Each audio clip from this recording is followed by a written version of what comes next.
What we see in this area is that most of the customers coming to ECFiber are customers that are coming from Fairpoint. This is episode 251 of the Community Broadband Bits podcast from the Institute for Local Self-Reliance. I'm Lisa Gonzalez.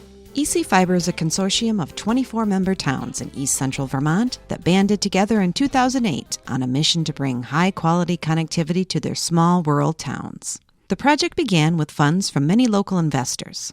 Since then, the network has expanded and a new structure will allow ECFiber to continue to grow. In this interview, we learn about ECFiber's past, present, and future plans. Christopher's guests, Carol Monroe and Irv Tomei, describe what it was like getting the community network going. Now here's Christopher with Carol Monroe and Irv Tomei talking about ECFiber in Vermont. Welcome to another edition of the Community Broadband Bits podcast. I'm Chris Mitchell, and I'm enthusiastic today to be talking with Carol Monroe once more. Carol is now the CEO of ValleyNet. Welcome back to the show. Thank you. Glad to be here. And we also have Irv Tomei on, who is the district chairman of the governing board for the East Central Vermont Fiber Network Telecommunications District. Right. We're going to explain for a second how that used to be ECFiber, now has a different name because it has a new exciting approach. So welcome to the show, Irv. Thank you. Maybe that's actually just a really good place to start quickly. Irv, can you just remind me how ECFiber is now structured? We were and still are a collection of 24 municipalities in East Central Vermont. We formed originally under an obscure provision of Vermont law for what's called an interlocal contract. We worked that way for several years, but it became clear that outside of Vermont, people who might have chosen to invest had no idea what that meant. And so in the spring of 2015, we successfully asked the state legislature to pass new law, creating a structure called a Communications Union District, which is essentially like a solid waste district or a water district or even a union school district, with the important distinction that under pre-existing Vermont law, although towns can own and operate telecom networks for the benefit of their residents, they can't fund them from local taxes. So the district is a union district of 24 municipalities that does not have local taxing authority. But it is, under the laws of Vermont, a municipal entity. And that gave us standing to go out to the municipal bond market and seek revenue bonds in the name of a recognizable government entity. And that's why we are now the district. Wonderful. And the network itself, or the governing board, doesn't actually have employees. That's all handled by Carol and ValleyNet, as I understand it. That's correct. The district itself doesn't have employees. It contracts with ValleyNet to design and build and operate the network. The network is now owned by the district, but the district is in turn owned by its member towns. Carol, can you tell us a little bit about ValleyNet? Where did that come from? ValleyNet originally started as an ISP doing dial-up connections in the Upper Valley region, and was that entity when these towns in Vermont were trying to determine what kind of a structure they could have and what it would look like. And so ValleyNet itself was on its way out because dial-up was going away. And that structure of ValleyNet came into play to become the operating entity of ECFiber, or East Central Vermont Telecommunications District now. So that's it's always sort of been this ISP, and some of its revenues at that time were also invested into this network. So ValleyNet is the operations company. It's a not-for-profit in the state of Vermont. We have 12 employees at the present time. What we primarily do is exactly that. We build and operate the network for ECFiber. So you don't have a larger service territory that ECFiber is just a part of. You are entirely focused on the ECFiber telecommunications area. We are at this time completely focused on that. There's enough to do. So how is the network doing? What kind of footprint are you looking at, and how many customers? Well, right now we're looking at about 1,650 customers that are active live customers, and we have about 375 miles of fiber up to serve those customers. We're looking at about 35 to 40% take rate overall in those areas where we have service. And we have at least some service in, I'm losing count, 17, 18 of our 24-member towns, or is it 19 now, Carol? It is 19. And there are another 1,600 who have subscribed that are just waiting for service and waiting for us to get to them in their towns and along the routes that we're serving. And as you know, we offer only fiber to the premise. It's all symmetrical service. We have levels at 10, 25, 100, and 500 meg. And that is going to be moving up again. We keep increasing the service instead of increasing prices in any way or decreasing prices. We just keep increasing the amount of service. And so we expect that we'll be at a gig within the next year. Well, it sounds like pretty impressive growth by my calculations, because we just happened to do a story about y'all about a year ago. It looks like it's more than 30% growth since then. That's about right. And we're looking to add about 800 customers this year, and that's on top of the building of 250 miles. So when you add miles, you add customers. Well, it looks like you must be, I don't know exactly how the geography works, but the thing that I saw was that you plan to cover 21 of 24 towns by 2019 fully, which suggests you're not just plateauing, you're continuing to ramp up. We are. So it's 250 miles this year for build, and then we're planning the 350 miles for 2018 and a 450-mile build for 2019, which will bring us to about 1,450 miles complete by that deadline. That represents all of the unserved areas in our territory. Unserved meaning they don't have a cable connection, they don't have service at an FCC definition of 25.3, and so we still have work to do after that. But we will have served all of the unserved areas by that time. And the reason we speak of 21 out of our 24, the other 3 have a very extensive coverage by a cable company. By and large, the folks in those remaining 3 towns are not already hurting for true broadband.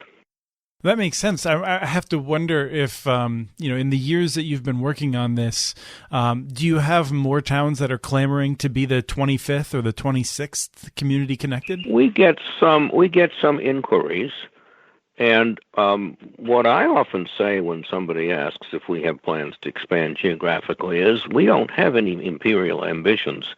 We'd be happy to encourage other groups of towns elsewhere in the state to form their own communication union districts. We're glad that we helped get that law in place, and we believe it can benefit others.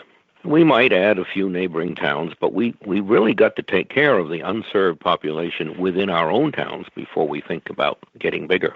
That makes sense to me. It really resonates, although it does seem like just getting something started is an intimidation that you need a certain kind of community willing to really just do it, to go out there and to do the hard work to bring something new in, whereas expanding seems less intimidating. That could be partly true.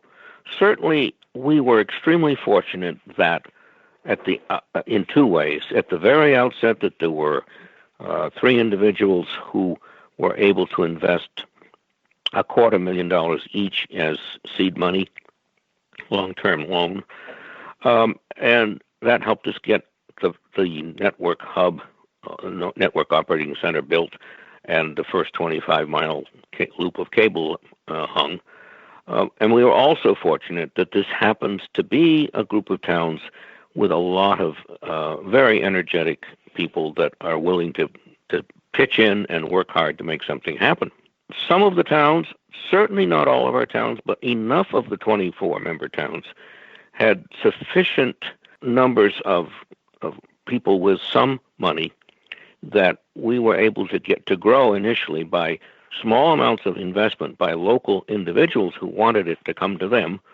And by the time we wrapped up that phase, we had about 475 different people who'd invested, and at least 90% of those 475 people had invested in small multiples of $2,500.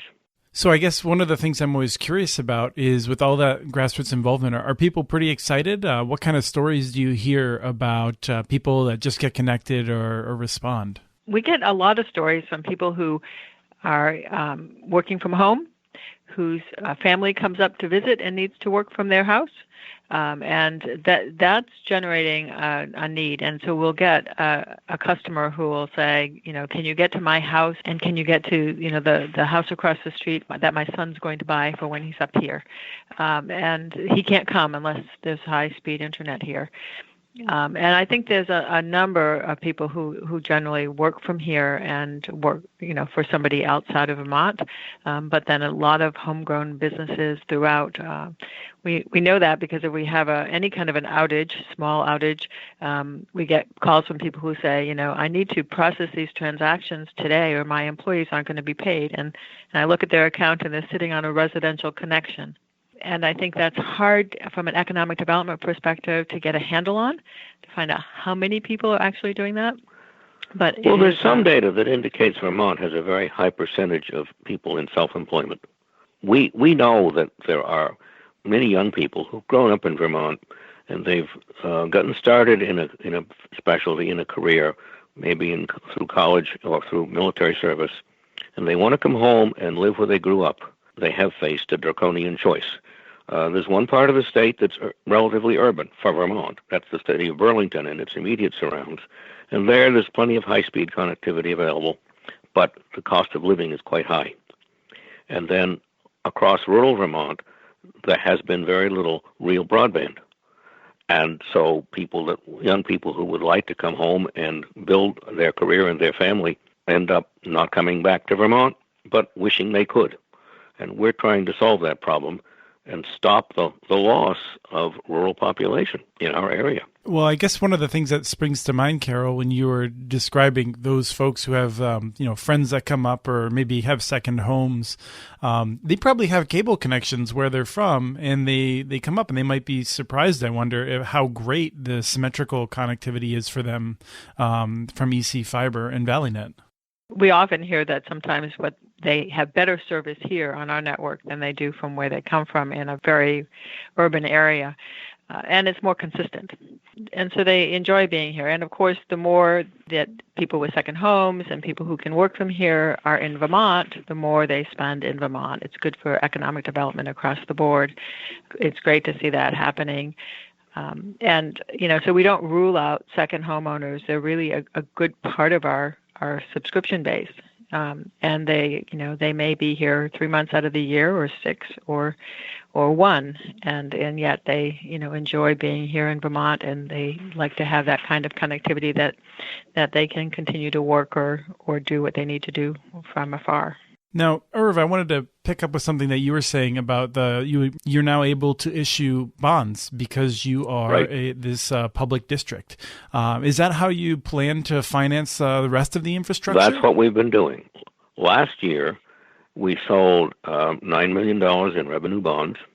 We used about half of that to refinance some of our more expensive short-term debt and to do the design and pole preparation work for this year's construction of 250 miles. This year, we will be announcing a closing very soon on $14 million of additional revenue bonds. And with that, we will do the 250 miles of actual construction. We will refinance our remaining expensive debt from past financing arrangements. And we will do the engineering work and pole preparation for next year's 350-mile build. And then next year, we won't have any more of the old expensive debt to refinance, but we will once again build the prepared miles and design that last tranche of mileage. That will get us to where we need to be by 2019. And then we'll see where we go from there. We all know that the areas with a cable footprint have a different business model. And so as we built out the rural areas, that still leaves about 300 miles of we call it dense here in Vermont, but it's still very rural compared to the rest of the country. Right. Higher density areas where you see about 100 premises a square mile versus our average towns are about 25 premises a square mile. And so they have a higher density, but it costs more to build them, mostly because there's about a 15% higher cost in doing that make-ready work on the poles. Because you're dealing with more carriers, the cable company and some other carriers that might be on the poles. So there are higher costs to build, and the take rate ends up being about 17% versus the 35, 40, or 45 that we experience in other areas. And so that in itself creates a different kind of business model for building out those areas and thinking about how to do that effectively. Those towns want us to do that, particularly through their business districts, because they want those business districts to have competition that doesn't exist there today. And so with some competitive pricing, they may see some business pricing go down in those areas. And they also have a lot of small businesses in those areas. And those small businesses, even the business pricing of a Comcast or a Fairpoint is too expensive for those small businesses, but our business pricing is perfect for them. And so they're looking for us to, get through their business districts first and then look at some other areas. But that's one of the reasons they'd like us to be in those towns. Well, I can certainly imagine that. We have a small amount of experience already with take rate in cabled areas because we have concentrated on outskirts of our more densely populated towns where there wasn't anything else. But to get to the outskirts, we had to go through the inskirts, as it were. So although those more densely populated areas are in the towns we've touched so far, chiefly residential, where there we see some people making the switch or cutting the cord, but not so much because they want to save money by switching to us, but because they have some ideological point of view or active discontent with the cable company as a supplier. Right. Vermont being just wonderful for independent businesses historically, not being a big fan of the chains. So one of the things that I think surprised me, may have surprised you at the time, is that in some of these rural areas where you were the first to provide broadband, you're now seeing Fairpoint start to build connections that may not be able to offer broadband as the FCC defines it, but some kind of DSL service. What's happening there? Will your listeners be familiar with the Federal Communication Commission's CAF2, Connect America Fund Phase 2? I don't know how familiar they are with it specifically, but they've heard me complain about it many times, and they are well aware. They are well aware that it is not well administered, and it is resulting in massive amounts of subsidies for subpar connections. So that part you can assume. It is indeed. We couldn't have put it better than you just did.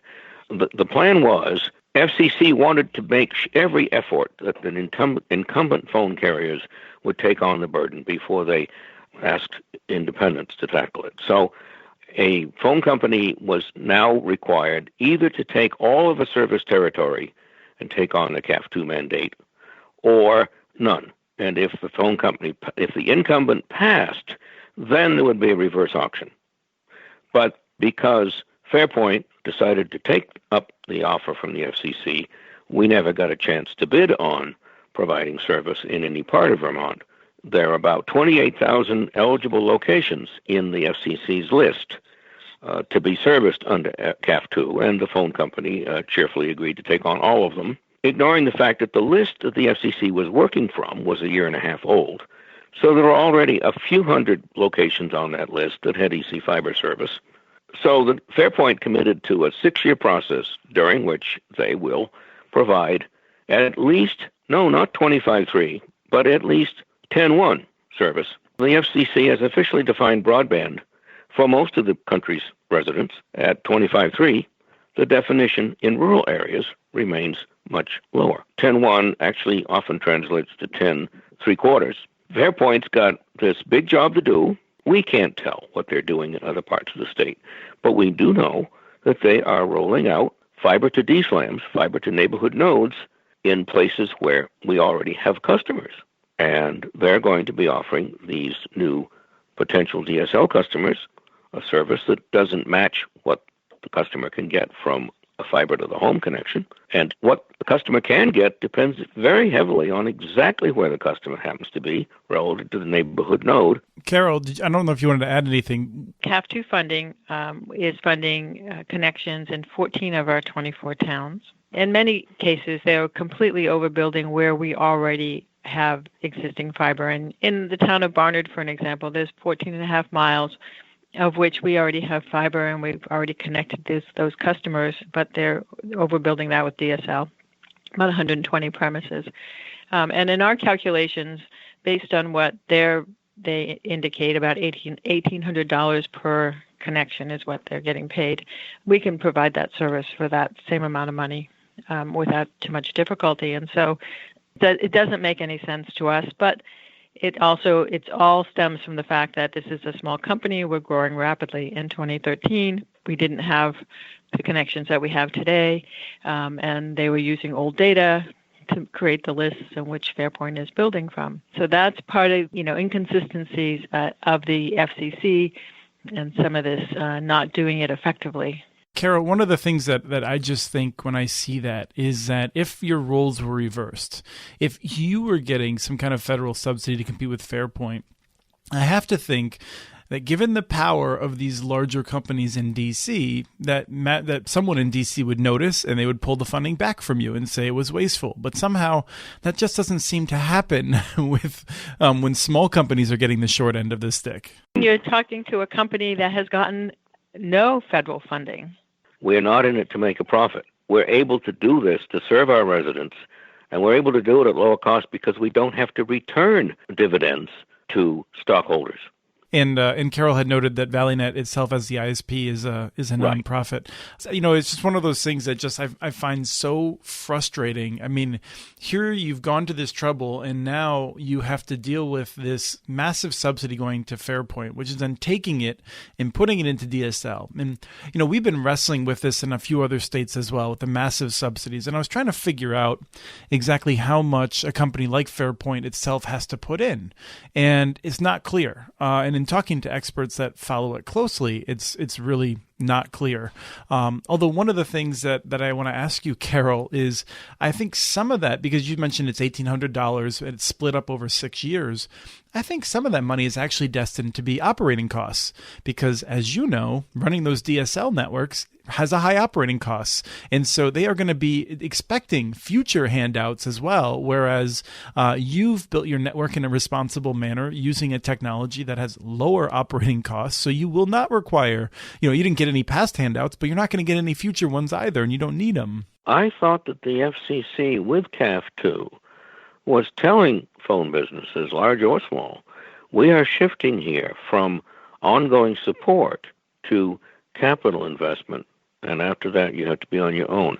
That's what the intention was, I think. I think there's been some mixed messaging, and I think that when you look at the technology choices, honestly, a lot of this stuff is it's rumor and innuendo, I feel like, because so much of the real negotiation happens outside the public record. The rules for CAF2 indicate that there will be some statistical sampling to ensure that the recipient of the money has indeed delivered the bandwidth that they were supposed to produce. But the rules aren't clear as to whether that testing happens year by year or after the 6 years of build-out is completed. And the rules also aren't clear how they do the statistical sampling. If you do the sampling by taking a list of the 2,800 locations, if you're just randomly drawing people out of that list, then because there are more people living in village centers than out on the dirt roads, you're going to overrepresent areas where it's easy for DSL to meet the specs, and you're going to undersample areas where it's not. Sure. It will be difficult to deliver a 10-1 service to the rural back roads of Vermont. In our territory, they probably won't have an opportunity to prove that because many of these customers won't be their customers. Many of these premises won't be their customers, but will be our customers. and so they'll be getting good service here in central Vermont. And so it's the other areas of Vermont that I'm concerned about. What we see in this area is that most of the customers coming to ECFiber are customers that are coming from Fairpoint.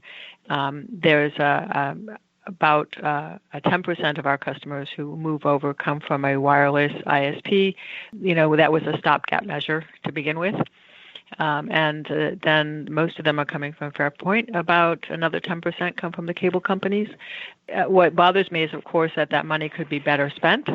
There are certainly areas of Vermont and elsewhere, very rural areas, that are trying to create projects and move forward and deliver some sort of broadband that's real broadband. It just is money that could be better deployed. That's not happening, and I don't know what will happen in the future, particularly as it seems like the FCC is moving towards more of an alignment with big business. What I'd like to wrap up with is a sense of how the local anchor institutions, when we wrote a story about this situation, I saw that you are providing a pretty affordable service to schools and libraries and that sort of thing. Can you tell me about it? Sure. We're providing a great service to schools and libraries and municipal institutions. They receive our highest level service, which is right now at 500 megabits per second, but we'll go up to a gig when that occurs for the lowest residential price. So that's $74 a month. And that's in contrast to what they're paying today. In many cases, they're paying $400 to $800 a month for 100 meg. It's really going to allow them to cut their costs dramatically and to reallocate those costs to using this technology in ways in which they can share information across their networks and with other schools and school districts. And we'll have 6 towns that will be fully built out at the end of this year. And that's great for the schools because then you can send the homework home. You know that they will have an affordable connection at home, and so they can count on their students having a network connection. And those schools are thinking about how they can best utilize that now that will be happening. So it's a great opportunity for the schools in our area. We don't think of them as a profit center, as most of the bigger companies do. We really see this as a community endeavor. Not only is that a great deal, but it's in comparison to much higher costs. It looked like the high school in Woodstock needed a gig and ended up paying, it's on the order of 30, 40 times more than what the schools are paying in your area. But you're unfortunately not in Woodstock yet. So they had to go with a private provider and really get fleeced, it looks like. And when you think about it, the private providers have a whole government and education business sales arm. They think of a school district or a government facility as an opportunity for a big sale. Well, and especially because a lot of the school districts can tap into the E-rate funding, and so the federal government will pay those outrageous charges, and so there's less of an incentive for the local person to really seek alternatives, which is, I think, just not with fault with them, but it's the perverse system, the perverse results of the system. I was just at an event and I was talking with a municipal provider, and they were talking about the challenges of E-rate, and he said, we got around E-rate. We just decided that we'd charge the schools so little it wasn't worth it for them to go and try and get reimbursed. I would guess that at $74 a month, your schools may not be doing that paperwork to have federal folks be picking up the tab. No, the only E-rate we have is a potential construction to get to a school that's in sort of off the beaten path that's been approved for this coming year. So, and that's under that new construction guidelines that E-rate opened up last year. Great. Well, thank you so much, both of you, for taking the time to give us a sense of what's going on. And I really want to congratulate both of you because I know that your competitors have run you down. They've said for years that you were going to disappear. You weren't going to make it. I know that this is a hard business, whether you're in an easier area or in the middle of Vermont. So I just really want to thank you for all your dedication and work in making this happen. Thank you. That was Christopher with Carol Monroe and Irv Tomei discussing ECFiber in Vermont. We have transcripts for this and other Community Broadband Bits podcasts available at muninetworks.org/broadbandbits. Email us at podcasts@muninetworks.org with your ideas for the show. Follow Christopher on Twitter. His handle is @CommunityNets. Thank you to Arnie Hughesby for the song Warm Duck Shuffle, licensed through Creative Commons. And thank you for listening to episode 251 of the Community Broadband Bits podcast.